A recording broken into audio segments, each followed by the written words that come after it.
Hey, what's up, everybody? It's Rob Jones, the owner and CEO of the Automation Blueprint, where we start stores online for you, and then we manage those stores so that you can start making passive income.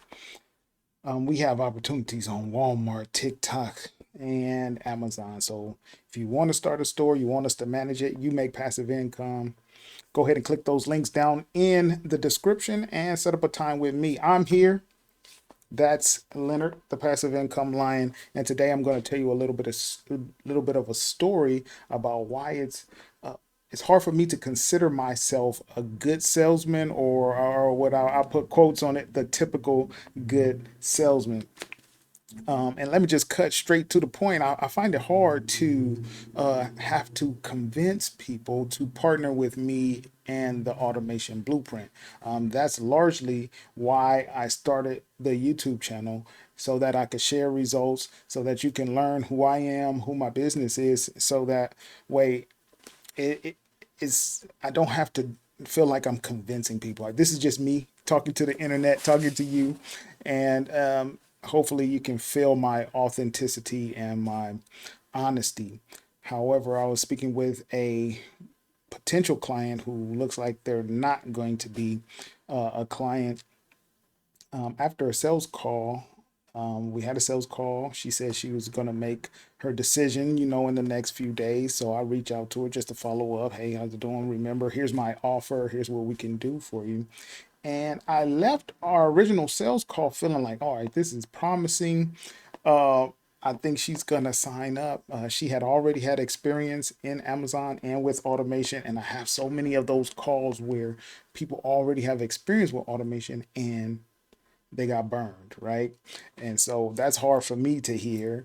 And so I'm like, oh man, we can help you. But most times, what I find is that people tend to be open and want to work with the automation blueprint. But what I get a lot of is, because there's an upfront investment, especially with people who have been burned already, had bad experience, they don't want to do the upfront investment. Like, well, I'll just sign up with you. You can manage my store, and we'll share the profits going forward. And I'm like, there's a lovely that's a lovely offer, and I'm still working in the background trying to figure out how I can get people to try out the automation services without having to pay the upfront investment, and then that way they can see the profit, and then we can work out the upfront investment,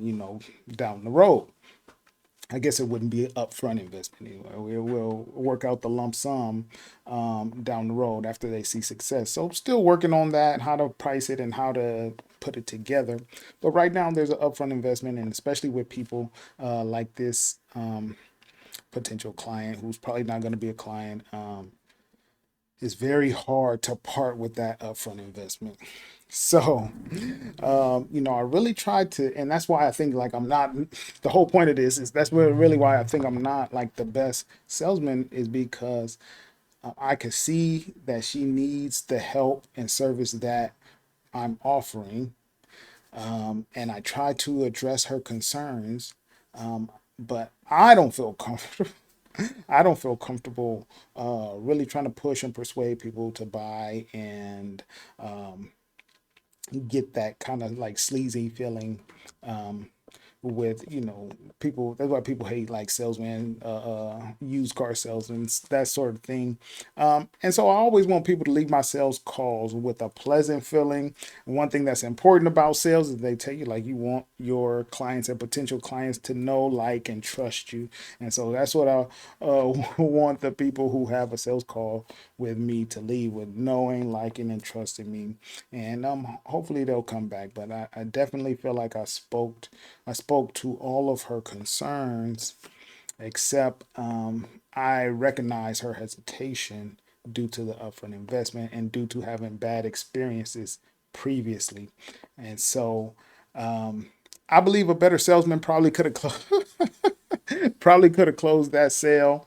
Um, but it's very important to me to foster an atmosphere where the client is relaxed, and you know, it is what it is. I know that we can help, and hopefully she follows up and wants to join.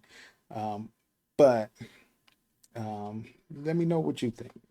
Some of you guys salesmen out there, leave some comments in there. What do you do after you feel like you've spoken to all of the client's concerns, especially really hitting on those topics that are close to their heart, close to their feelings, right? She's already had bad experiences and she's a little bit worried. She also wanted to be involved in all of the details of the automation, and she had become knowledgeable about the Amazon business because she had such a bad experience. So with all of that, I really tried to speak to that, and maybe it didn't work out, maybe it worked out down the line, but let me know what you think.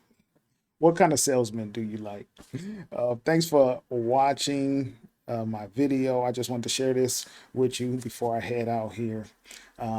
So click the links down there if you want to set up a meeting with me, learn a little bit more about what we do. And I look forward to meeting you all. I'll talk to you in the next video.